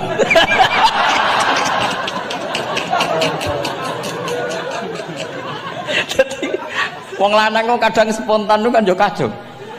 Cah wedok cek apike mbek bojone. Piye Mas? Ijolan maksudnya. Wis pancen jare amit-amit pas kaji. Ayo sapa sing kaji ora jidal aku ben ora raine. Sing ngene-ngene iki lho. Wong aja ulama aja Habib iku wis gak mlebu kias sing umum-umum lho. Wes angel. Ono catering terlambat. Wah, ada saja yang bikin apa? Emosi. Kalau kaji tak rileks. Tapi ya sono. Ngono pidato ning Mina ono macam-macam ribet. Nah, itu fil khat. Allah memang dari awal memperingatkan potensi maksiat itu justru fil khat ketika musim haji. Pemene wae perkara dam wis macam-macam. Mun kula terusno sing penting kaidah teng salat wa kaifa qa'ada jaz. Kados wingi Imam Rafi'i dawaken salat sujud itu cukup watul jabhah. Niku nggih guling-gilingan ben gak gampang suudzon mbek tiyang lintu. Nah, kita piyambak tidak akan mempraktekkan itu. Kita tetap sujud melibatkan 7 anggota. Cuma nak ono sing ngono gak gampang suudzon. Wong bar ngaji minhajud talibin. Dadi ono gunane lah. Wa kaifa qa'ada jaza. Jadi duduk dengan gaya apa saja berstatus sah. Ya, duduk dengan gaya apa saja berstatus sah. Tapi saya ulang lagi, tentu kita tidak mempraktekkan itu. Kita duduk tasahud awal gederekno para guru, tasahud sani gederekno para guru. Cuma status hukum wa kaifa qa'ada jaza, dengan duduk gaya apa saja sah. Karena kita tidak pernah tahu. Ana wong duduke mingkrang jebule mbok salahno, mbok takokno jebule udunen kan ya ora roh. Salat kok modele ngono ku model apa? Jebule wonge napa? Udunen. Utawa wonge bar digi panjen sikile ra iso ditekuk. Barang mbok amuk, salat kok ujug-ujug, bar gipan lho gipan. Kan tidak pernah tahu, makanya ini butuh perangkat hukum. Jadi wong alim butuh itu khazanah hukum supaya agama ini luas. Ad-dinu yusrun wala yusyadahadatina ahadun illa ghalabahu. Yasiru wala tu'assiru, basyiru wala tunaffiru. Mun kula terusno. Wa yusannu lan den sunatno fil awali ing dalam tasawuf awal apa al-iftirasu lugo iftiras. Mun sampean ngerti niku. Faya jlisu ala ka'bi yusrahu wa yansibu yumnahu wa yadau atrafa asabihi lil qiblah. Wa fil akhir at-tawarruku wa kal iftiras lakin yukhriju yusrahu min jihati yamini wa yulsiku warikahu bil ardi. Ini ora usah diterangno nggih karena apa? Ya sudah pokoknya seperti yang sampean praktekkan, itu yang tasawuf awal jenenge napa? Iftiras, yang tasawuf tsani jenenge tawarruk. Ora usah diterangno malah dimaknani malah bingung sama. Wal asah yaftarisul masbuk wasahi. Nah, meskipun imam itu tasawuf akhir, masbuk tetap bergaya tasawuf awal karena masbuk tidak diakhiri salam karena dia nanti berdiri lagi. Nah, kalau sedikit mau cerita masbuk bahwa agama ini proses. Ya saya ulang lagi, agama ini proses. Dulu para sahabat itu kayak cacilik Kudus, kayak cacilik Indonesia. Jadi dulu para sahabat itu kalau Nabi sudah rakaat ketiga atau rakaat kedua, niku takbir terus sholatnya digebut gitu. Digebut, wis kayak cacilik-cilik kita cilik kan orang imam wis rakaat ketiga kayak takbir ngebut. Nah, engko bar ngebut nganti bar. Jadi imam rakaat ketiga kita tahu-tahu rakaat ketiga mergo nyelip. Engko imame salam ya melok salam. Itu kecerdasan itu tuh pinter. Dulu zaman sahabat ya gitu, agar Nabi rakaat ketiga sahabat datang takbir ngebut sampai rakaatnya sama dengan Nabi, Nabi salam terus ikut. Nah ditakoki Nabi wis pirang rakaat jong? Nggih 4 rakaat. Lah oke karo kok 4 rakaat, nggih ngebut Nabi. Itu dulu gitu. Sampai ada Mu'ad bin Jabal, makanya disebut di antara spesialis fikih itu Mu'ad bin Jabal, ketika beliau karek sama Nabi, beliau ngikuti Nabi, kemudian Nabi setelah salam beliau menambahkan rakaat yang kurang. Terus semenjak itu jadi syariat kalau untuk masbuk ngikuti imam, setelah imam salam menambahkan rakaat yang ditinggalkan. Terus dibakukan sampai sekarang. Dulu enggak seperti itu. Dulu sholat ya kenalan, jenengan daleme pundi. Oh, belum. Dia pun tengah-tengah sholat.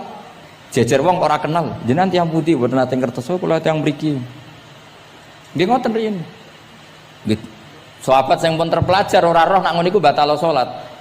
Sampai setelah salat Rasulullah sallallahu alaihi wasallam matur, "Inna hadhi salat munajah." Salat iku munajat dong ya. Nak omong-omongan mbek pangerane ora usah mbek Bani Adam. Akhirnya semenjak itu salat ngomong mbek Bani Adam hukume batal. Sebelum itu ya ndak. Nah, makanya agama ini proses, sehingga fiqh dakwah itu harus dihidupkan. Sekarang enggak orang langsung pakai fiqhul ahkam, akhirnya umat ini melayu. Harusnya yang dimulai fiqh dakwah. Jadi dulu Nabi berkali-kali kecewa be umat itu, tapi Nabi ngempet karena prosesnya fiqh dakwah. Lho nate wonten tiyang niku nyuwun sewu ijek di penggawean maling. Sowan Nabi Di wis masyhur. Nabi mau ngangkat dia cong kowe salat. Ada sahabat yang nyuwun sewu untuk usul ning Nabi. Ya Rasulullah, dia punya penyakit sering maling. Kenapa ndak kamu larang supaya tidak maling? Nabi jawab ngeten. Sayanhahu ma yaqul. Nah dekne kok salate wis bener ditampa pangeran kok mari-mari di. Itu termasuk yang diperkuat oleh ceritanya Habib Zain bin Semit dalam kitab Al-Manhajus Sawi. Ada orang preman agak suka malak orang gitu. Tapi nak sholat tenan. Tapi ya malak. Jadi contohnya ya kayak ora usah takok. Ya fase ku macam-macam, preman ono ngegeng delok wong wedok ono delok dangdutan terus ono macam-macam. Tapi nak sholat khusyuk. Ada seorang wali yang mangkel. Mangkele iku gunane apa kowe sholat wong ijek fasik. Jawab orang tadi, sama siapa kalimatnya yang diceritakan Habib Zain.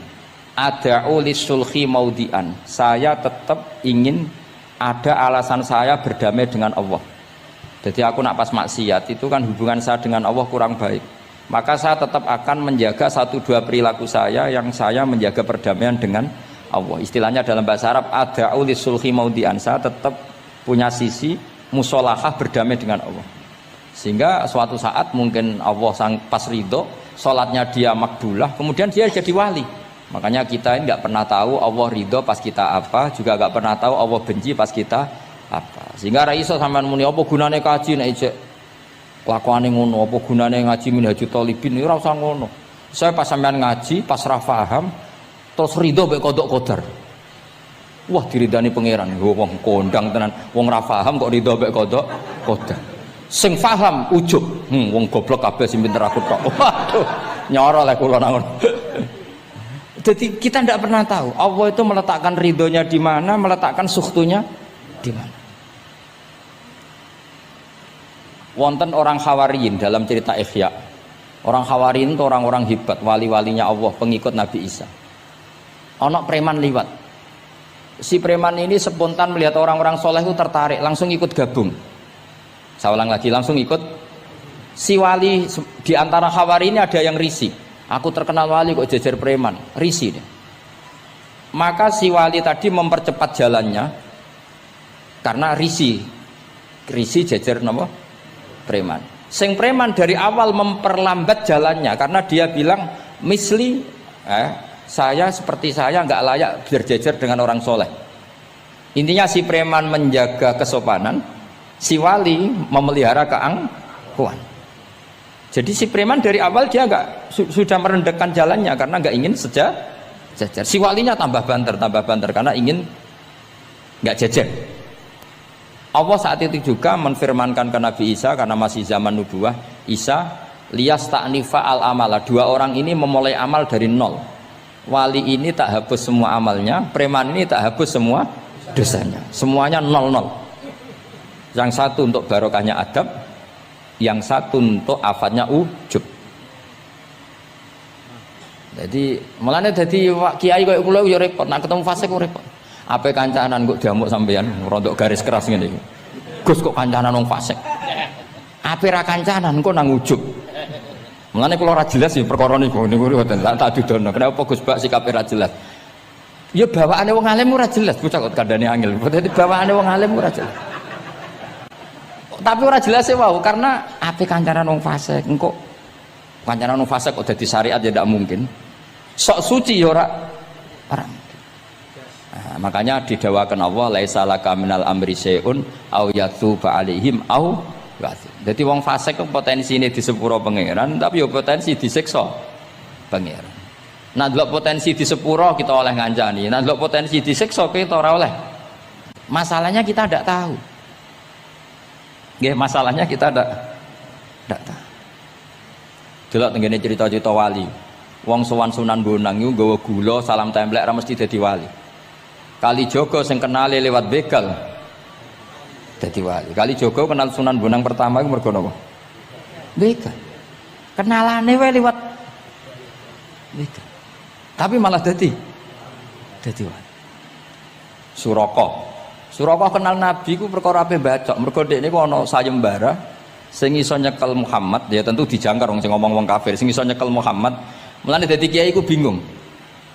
nak nyeritakno tareh kok nyebut Rasulullah kan gak mungkin wong kafir kok kayak sayembara sing nyekel Rasulullah sallallahu alaihi wasallam dikei hadiah. Ya mosok wong kafir kok sayembarane muni apa?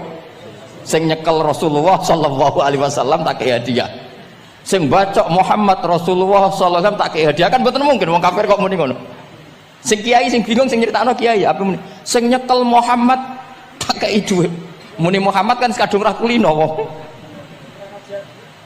Cara sampean dadi kiai ya milih ndi? Nyeritakno omongane wong kafir. Milih. Mulane kula kadang kiai ora di pilihan bahasa. Mergo mulane Imam Suyuti sopan-sopane wong, tapi namune Iqra ya Muhammad. Mergo iku satu-satunya kesempatan jangkar Kanjeng Nabi. Kan sing dawuh Allah Iqra. Lah mesti Iqra ya Muhammad. Mergo Allah sing dawuh ning Kanjeng. Tapi nak kita ning Kanjeng Nabi kan gak mungkin muni ya Muhammad. Sekamane ana sayembara, sapa sing iso nyekel Muhammad tak kei unta 100. Surakoh tertarik ikut. Tapi barokah iku, barokah kesalahan itu malah roh mukjizat Rasulullah sallallahu alaihi wasallam. Ketika ape baca napa ambis sampai ping 3. Lah iki awale salah niate yo salah, tapi pangeran ngersakno untuk hidayat. Barokah salah iku roh mukjizat Rasulullah sallallahu alaihi wasallam. Yo seraro donya iku ora ero. Ana wong saleh sak labah, amen jamaah sampai diarani hamamatul masjid. Tapi ceritanya seperti itu akhirnya semalane donga ya muqallibal qulub tsabbit qalbi ala dini. Kita tidak pernah tahu. Ya sudah seperti itu. Paham ya? Tapi ya kita tentu ngikuti syariat wa kullun muyassarun lima khuliqalah. Mohon kula terusno. Qultu al asah ad-dhammu. Terus sing donga sing diwaca teng tasyahud nggih kula waca bismillahirrahmanirrahim. Qultu ala sah wa anna Muhammad Rasulullah sabata fi sahih Muslim wa alam wa aqalli salat ala Nabi sallallahu alaihi wasallam Allahumma sholli ala Muhammad wa ali wa ziyadah ila Hamidum Majid tumeka maring Hamidum Majid. Berarti kados kita napa Allahumma sholli ala sayyidina Muhammad wa ala ali sayyidina Muhammad kama shollaita ala sayyidina Ibrahim wa ala ali sayyidina Ibrahim terus sampai fil alamina innaka Hamidum Majid. Lan iki sebagai penutup kula badhe cerita kula gadah kitab namine Hasyatut Turmusi. Hasyatut Tarmasi atau Turmusi ini karangannya Syekh Mahfud Termas. Beliau adalah murid Sayyid Abi Bakar apa? Syato Sohibul Li'ana. Terus guru dari Mbah Hasyim Asy'ari. Beliau teman dekatnya Habib mbahnya Habib Anis. Berarti Anis bin Alwi bin Ali. Jadi temannya Sohibu Simtiduror.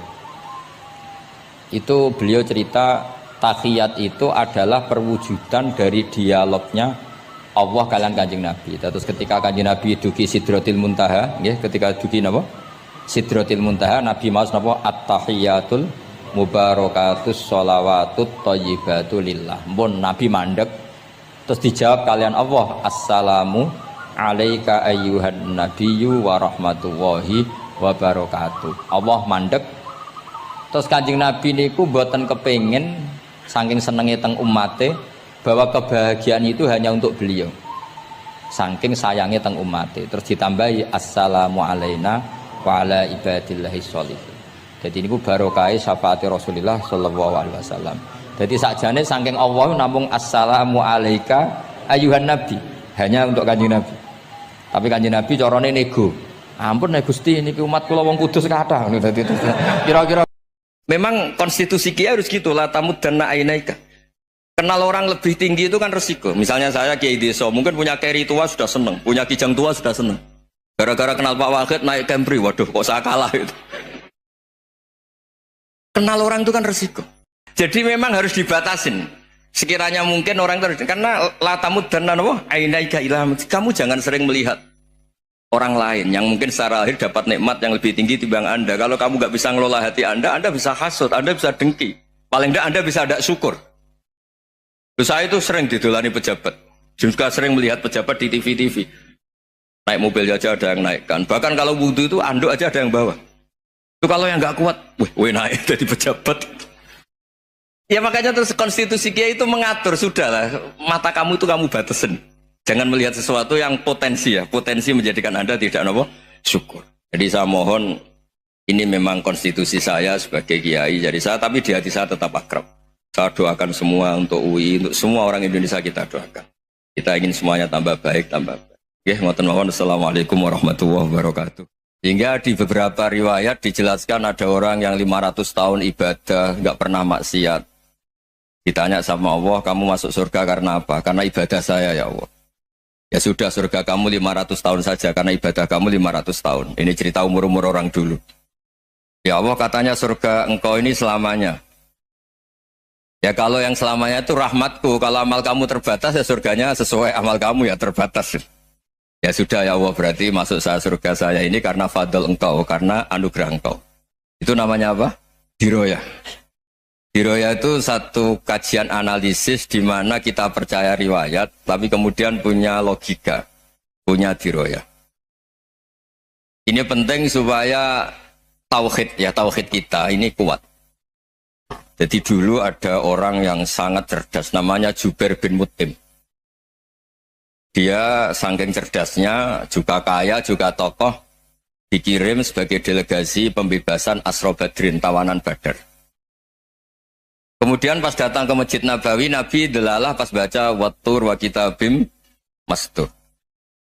Sampai pada titik Nabi baca Am khuliku min huiri syai'in Am humul khaliqun.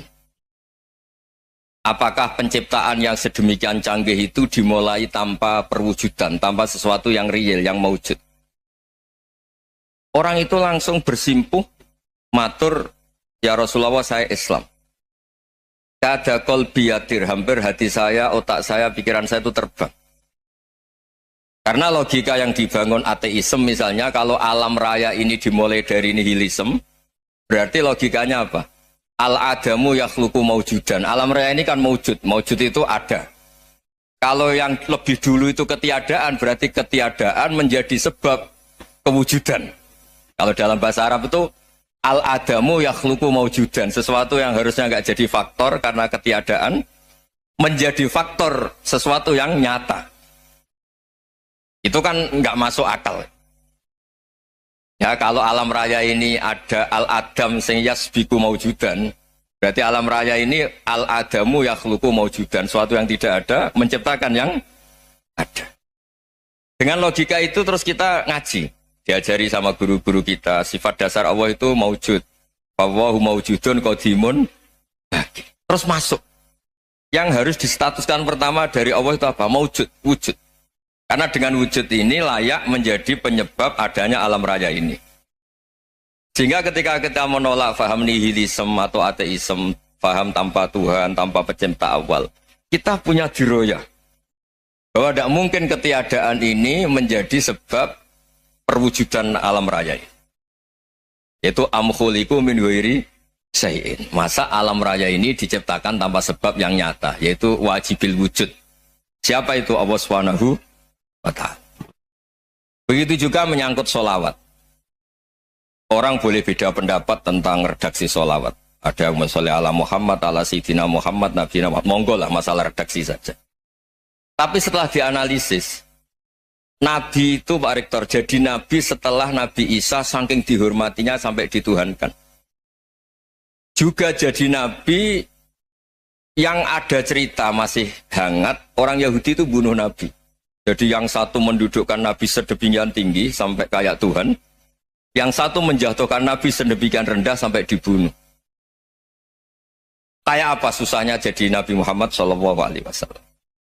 Kemudian dengan gampang Hadaddin agama ini bikin syariat yang bernama sholawat. Redaksinya monggo lah sesuai tradisi masing-masing. Allahumma sholli ala Muhammad, Allahumma sholli ala Sayyidina Muhammad, ala Nabiyina Muhammad, monggo lah. Tapi yang jelas redaksi ini kalau didiroyah dikaji, Allahumma itu Tuhan, Tuhan itu pemberi. Wa Muhammadun wa injalla qadruh abdun min ibadi. Muhammad apapun tinggi derajatnya tetap berstatus hamba.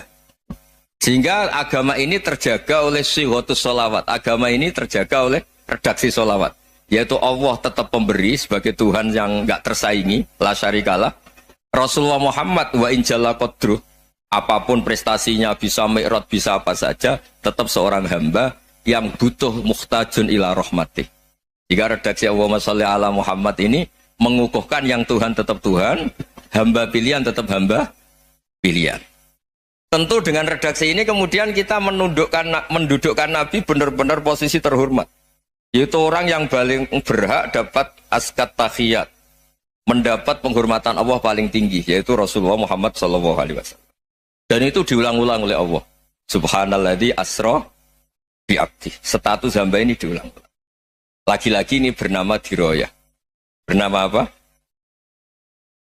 Contoh ketiga misalnya fihi ayatum bayinatum maqamu Ibrahim. Dulu orang Yahudi itu ada diskusi masif. Syaratnya Nabi itu mbah-mbahnya harus Nabi, harus keturunan Nabi. Kemudian semua Nabi rata-rata di Palestina, di Syam.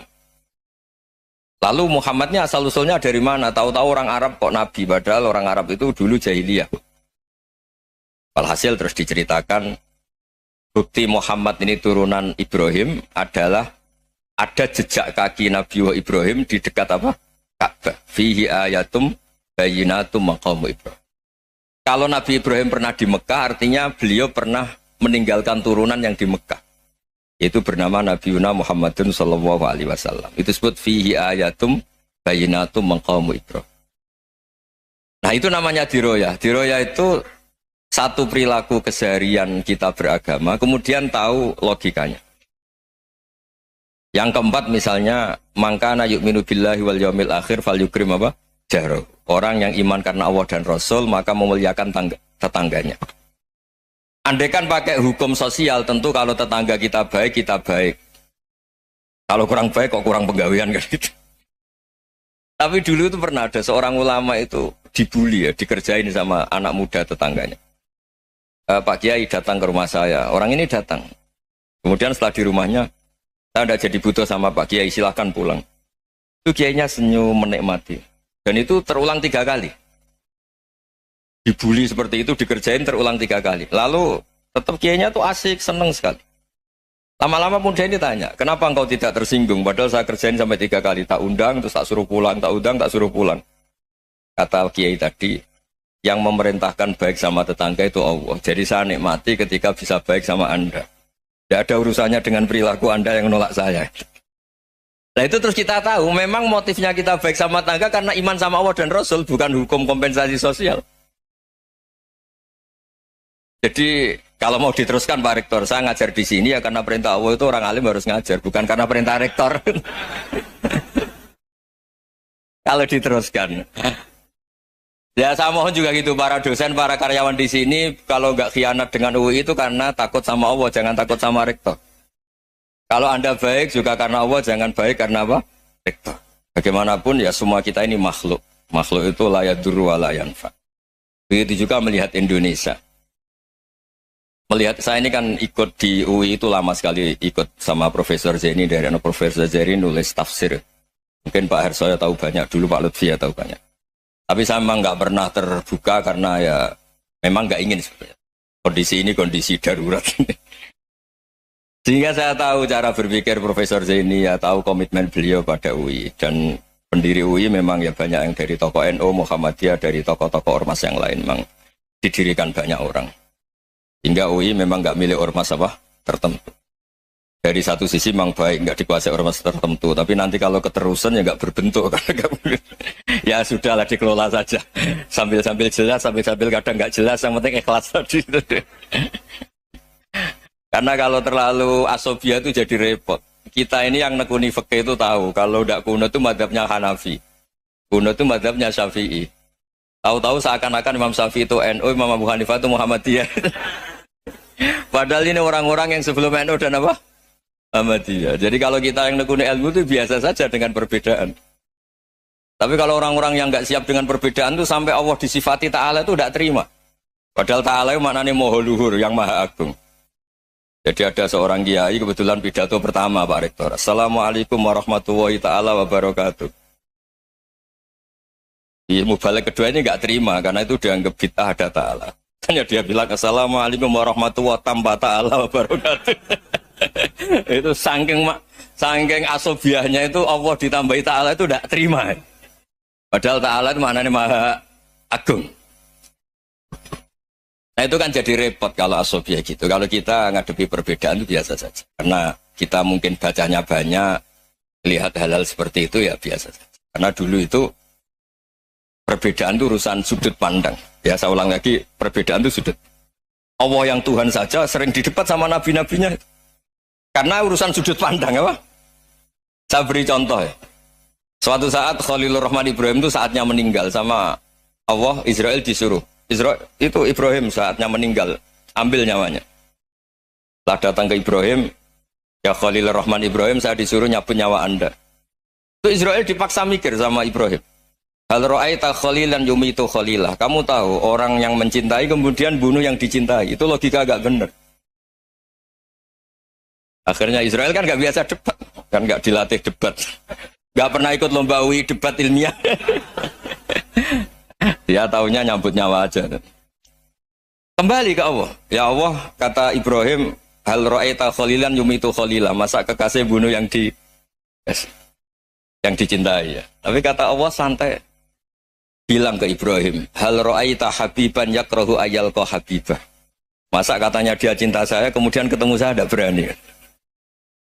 Israel mater lagi. Logikanya gini Ibrahim, masa yang dicintai sama yang ketemu yang dicintai nggak berani. Ya udah ketemu aja. Katanya yang meninggal itu. Artinya kamu bisa saja GR tidak mati-mati karena merasa dicintai. Atau ingin mati karena mencintai. Nah maksud saya, dalam hal-hal seperti ini orang UI pasti gak jelas. Katanya cinta Allah suruh mati ya gak mau. Gak jelas kan? Dibilang gak cinta juga gak mau. Tapi dibilang cinta kalau ukurannya mati juga gak mau. Nah, tapi dalam banyak hal gak jelas itu penting Pak Rektor. Penting sekali. Buatan Buyan, saya beri contoh sekian ilmiah, gak jelas itu penting. Rasulullah SAW itu dalam banyak hal itu disuruh Allah, memang disuruh supaya ngambil sikap seperti itu. Karena Allah itu punya otoritas penuh untuk bikin orang itu baik atau tidak baik. Wahsy itu yang membunuh Sayyid Hamzah, orang paling dicintai Nabi di antara yang dicintai Nabi. Qatalahu Wahsyun, dibunuh oleh Wahsy. Nabi secara basarnya itu gak suka sama Wahsy. Sampai cara lahir ya ingin corong Jawa ingin masuk nol. Tapi apa kata Allah? Laisa laka minal amri syai'un aw yatuba alaihim aw yu'adzibah. Itu tidak wilayah kamu Muhammad. Malah Wahsy dikasih tobat sama Allah. Khalid bin Walid. Itu perang Uhud kalah itu karena ide brilian Khalid bin Walid. Pas itu masih panglima kafir. Yaitu pura-pura kalah, ghanimah dilepas, sahabat turun, pasukannya naik, walhasil orang Islam kalah. Khalid bin Walid akhirnya juga masuk Islam. Orang yang secara basariah Nabi itu gak siap. Kebalikannya juga ada. Sa'labah itu orang sampai gelar hamamatul masjid. Ini pas ngaji mesti ingat. Salam. Dia di masjid terus. Setiap habis salam tuh lari. Karena istrinya nyun sewu masih berpakaian yang tidak pantas. Kenapa engkau terburu-buru pulang? Pakaian yang dipakai istri saya sekarang saya pakai. Ya pakaian sarung itu kayak Pak Rektor kan fleksibel. Ini khusus mau Ramadan. Tidak akan sarungan terus. Gak usah khawatir. Jadi ini tadi sudah perjanjian. Saya yang kiai celananan, beliau yang rektor pakai sarung. Jadi, iya. Supaya itu barter madhab. Tapi hanya sekali ini aja, bukan. Jadi jangan diharapkan ini jadi tontonan terus-menerus. Dan ini barter madhab.